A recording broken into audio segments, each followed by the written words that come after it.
तो महाराज मैं भी संसार से व्यथित हूं, दुखी हूं, मेरा भी कष्ट दूर कर दो ना। महात्मा नारद ने पूछा आप कौन हैं, आपका परिचय क्या, आपका नाम क्या? यमुना के किनारे वृंदावन में क्यों बैठी हैं देवी, और आपके बगल में जो अचेत पुरुष लेटे हैं ये दोनों कौन हैं? इस नारी ने अपना परिचय दिया। अहम भक्तिरितिक्षाता इमो मयतनयो मतो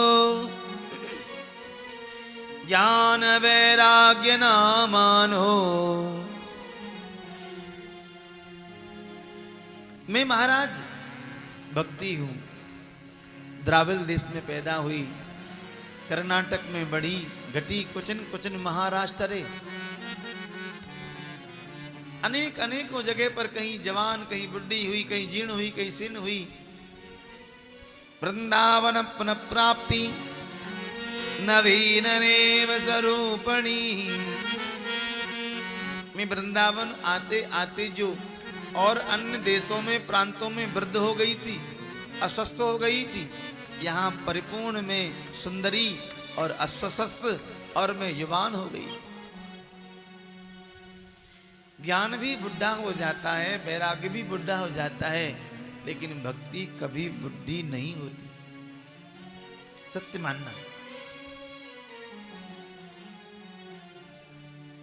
तो आज भक्ति माता ने कहा मैं भक्ति हूं महाराज। संसार में देखा जाता है माता पिता होते हैं वृद्ध और संतान होती है जुबान।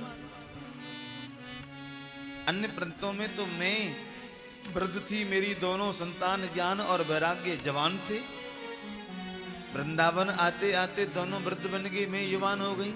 इसका कारण मुझे समझ नहीं आया ऋषिवर। नारद जी महाराज प्रसन्न हो गए और पहले नारद जी ने भक्ति माता को प्रणाम किया। मां मैं आपको प्रणाम करता हूं। मां आप तो साक्षात हरि के अंतत प्रिय हो।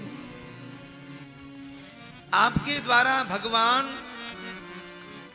नीच से नीच ग्रह में भी प्रवेश कर जाते हैं, गर्भ में भी प्रवेश कर जाते हैं। चाहे सदना कसाई हो, चाहे अजामिल का घर हो, चाहे व्याध का घर हो, और चाहे कर्माबाई हो।